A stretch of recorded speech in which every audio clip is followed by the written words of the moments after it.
한국의 인터넷 커뮤니티에는 다양한 공포 이야기가 많이 공유되고 있습니다. 제가 소개할 이야기는 길고 자세하게 구성된 창작 이야기입니다. 어느 한적한 시골 마을에는 망자의 숲이라는 이름으로 불리는 숲이 있었습니다.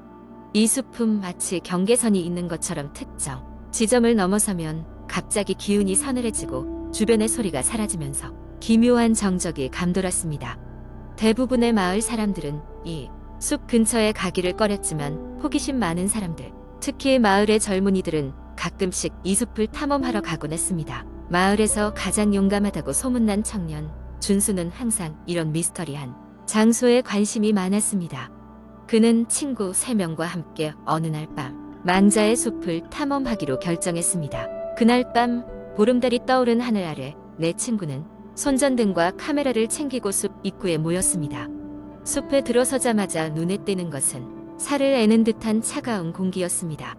하지만 이들은 대수롭지 않게 여기고 탐험을 계속했습니다. 숲을 걸으며 그들은 오래된 나무들과 기묘한 바위들, 그리고 낡은 폐가를 발견했습니다. 폐가의 창문에는 흙먼지가 두껍게 쌓여 있었고 문은 바람에 삐걱거렸습니다. 호기심이 발동한 준수는 그 폐가를 더 자세히 보기로 했고 친구들은 그를 따라 조심스럽게 안으로 들어갔습니다. 집안은 먼지가 자욱했고 오랫동안 사람이 살지 않은 흔적이 역력했습니다. 그들이 집안을 둘러보던 중 다락으로 이어지는 좁고 가파른 계단을 발견했습니다. 무언가에 이끌리듯 내 친구는 그 계단을 올라가 보기로 했습니다. 다락은 생각보다 넓었고 키가 작은 창문으로 달빛이 희미하게 비쳐들어왔습니다. 그때 준수는 다락방 구석에서 오래된 일기장 하나를 발견했습니다. 낡고 너덜너덜한 그 일기장을 펼치자 마치 바람에 흩날리는 듯한 느낌의 흐릿하고 읽기 어려운 글씨들이 눈에 들어왔습니다. 일기에는 이 집에 살던 가족의 이야기가 적혀 있었습니다. 아버지, 어머니, 그리고 2 자녀가 살았던 평범한 가정이었지만 어느 날 밤 무슨 이유인지 가족 전부가 실종되었다고 했습니다. 그들의 실종 후 이 집은 아무도 살지 않는 버려진 집이 되었고 마을에서는 이곳이 망자의 숲의 일부로 여겨지게 되었습니다. 준수와 친구들은 일기장을 읽는 동안 마치 누군가가 자신들을 지켜보고 있다는 기분을 떨칠 수 없었고 기묘한 긴장감이 다락을 감쌌습니다. 갑자기 요란한 소리가 들리더니 다락방의 창문이 강하게 열리며 찬 바람이 들이쳤습니다. 놀란 친구들이 몸을 돌렸을 때 그들 앞에는 오래된 흑백 사진이 놓여 있었습니다. 그것은 분명 이 집 가족의 사진으로 보였습니다. 사진 속 얼굴들은 전형적인 가족의 미소를 짓고 있었지만 이상하게도 그 눈빛에는 아무런 생기나 감정이 느껴지지 않았습니다. 마치 그들이 이미 이 세상 사람들처럼 보였습니다. 불길한 기운을 느낀 준수와 친구들은 서둘러 집 밖으로 빠져나오기로 했습니다. 그들이 계단을 내려와 서둘러 폐가를 벗어나려는 순간 갑자기 등에 소름이 돋고 차가운 손길이 발목을 잡는 듯한 느낌이 들었습니다. 두려움에 휩싸인 준수는 비명을 지르며 발버둥쳤고 친구들 또한 황급히 그를 도왔습니다.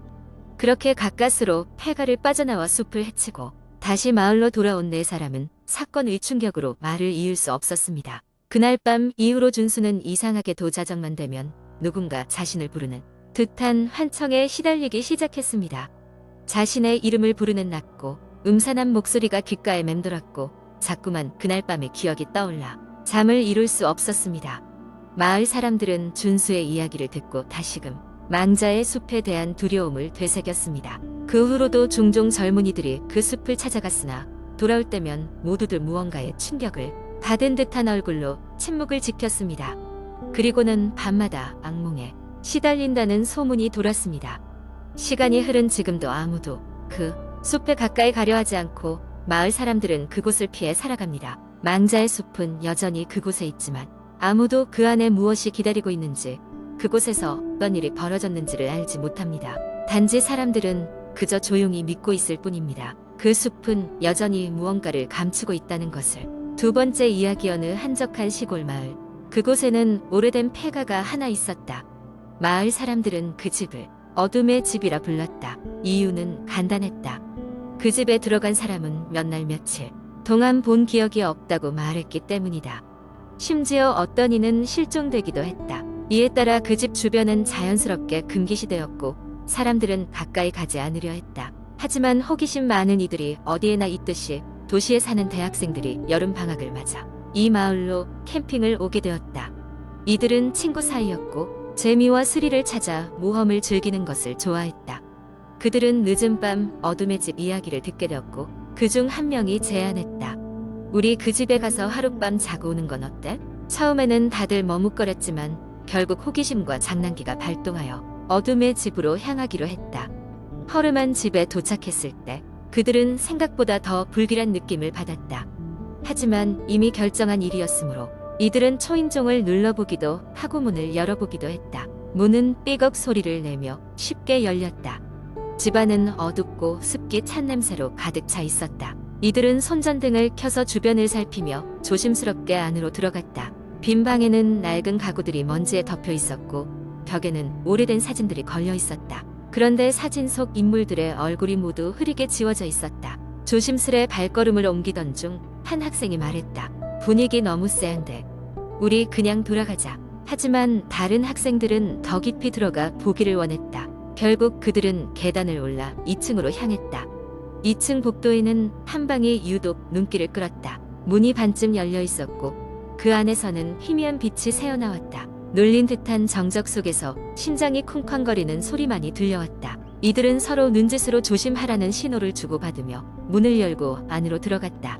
방 안에는 낡은 테이블과 여러 개의 의자들이 있었다. 테이블 위에는 초가 여러 개 켜져 있었고 초 주위에는 기묘한 문양이 그려져 있었다. 그 순간이었다. 갑자기 바람도 불지 않는데 초가 꺼지면서 방이 어둠에 휩싸였다. 손전등을 켰지만 불빛은 유독 미약해져 있었다. 그때 누군가의 속삭임이 들렸다. 돌아가지 않으면. 학생들은 겁에 질려 다시 1층으로 뛰어내려갔다. 문 밖으로 나가려 했으나 문은 마치 무언가에 의해 가로막힌 듯 열리지 않았다. 그러던 중 복도 끝에서 누군가의 그림자가 천천히 다가오는 것이 보였다. 그들은 더 이상 지체할 수 없었다. 필사적으로 창문을 깨고 바깥으로 날아가듯 뛰쳐나왔다. 다행히 아무도 다치지 않았지만 그날 이후로 그들 중 몇몇은 악몽과 환청에 시달리는 경험을 했다. 특히 그 집의 방 안에서 들었던 속삭임을 잊을 수 없었다고 한다. 시간이 흐른 뒤 그 학생들 중 한 명이 다시 그 마을을 찾았다. 그리고 우연히 마을의 노인에게서 오래전 그 집에서 일어난 일을 듣게 됐다. 그 집에서는 한 가정이 불운한 사고로 모두 죽음을 맞았다는 것. 이후 그 집을 방문한 사람들은 이상하게도 한결같이 그 가족의 얼굴을 기억하지 못했다고 전해진다. 그 학생은 그 이야기를 들은 후 다시는 그 집 근처에도 가지 않았다. 그리고 이 이야기는 그렇게 마을에 전해 내려오며 여전히 사람들의 입에 오르내리고 있다. 마을 사람들은 그 집의 비밀이 어떻게든 밝혀지기를 바라지만 동시에 그 집이 영원히 잊혀지길 바라고 있다. 세 번째 이야기. 인터넷에서 흔히 볼 수 있는 한국의 공포 이야기는 대개 일상적인 상황에서 시작하여 점점 기묘하고 섬뜩한 전개로 이어집니다. 여기에서는 그런 공포 이야기를 길게 풀어보겠습니다. 나는 어렸을 때부터 시골에 있는 할머니 댁에 자주 놀러가곤 했다. 할머니 댁은 오래된 기와집으로 주변에는 드넓은 논밭과 울창한 숲이 있었다.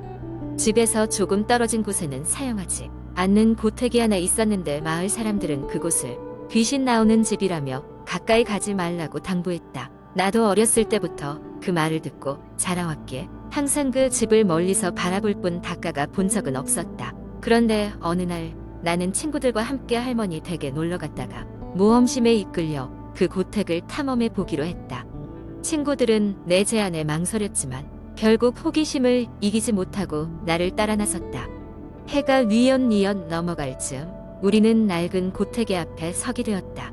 가까이서 보니 집은 더욱더 음산해 보였고 문은 오래된 자물쇠로 잠겨 있었다. 문 옆의 창문은 깨져 있었고 뭔지 모를 기분 나쁜 냄새가 흘러나왔다. 우리는 창문을 통해 안으로 들어갔다. 집안은 어두웠고 먼지가 두껍게 쌓여 있었으며 낡은 가구들이 어지럽게 널려 있었고 벽에는 무엇인지 설명할 수 없는 얼룩들이 여기저기 묻어 있었다. 그것은 마치 누군가의 손자국 같기도 아니면 그보다 더 오래된 무언가의 흔적 같기도 했다. 우리가 거실을 지나 복도에 들어섰을 때 갑자기 차가운 바람이 불며 현관문이 덜컥 닫히는 소리가 들렸다. 친구들은 순간 겁에 질려 이제 나가자라고 말했다. 하지만 나는 아직 더 보고 싶다고 했다. 그렇게 우리는 서로에게 용기를 주며 천천히 그 집의 구석구석을 살펴보기 시작했다. 우리는 집의 2층으로 올라갔다. 2층은 더 으스스했고 나는 왠지 모를 불쾌함에 온몸에 닭살이 돋았다. 거기에는 오래된 방들이 줄지어 있었고 문 중 하나가 살짝 열려 있었다. 우리는 그 방 안으로 들어갔다. 방 안에는 오래된 낡은 피아노와 먼지가 켜켜이 쌓인 책들이 있었다. 그리고 거기에서 나는 낡은 사진첩 하나를 발견했다.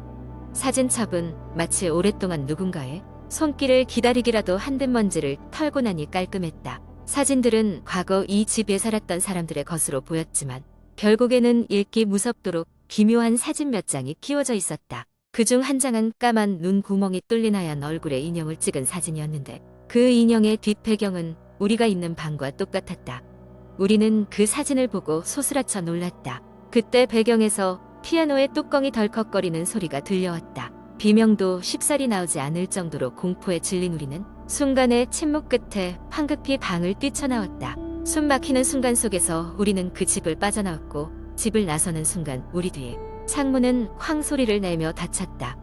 다행히 다친 사람은 없었지만 집을 나온 후 오랜 시간이 흐른 지금까지도 그 사건을 떠올릴 때면 오싹한 기분을 지울 수 없다. 그 경험 이후로 나는 할머니 댁에 가는 것을 피하게 되었고 그 집에 대해서도 다시는 이야기하려 하지 않는다.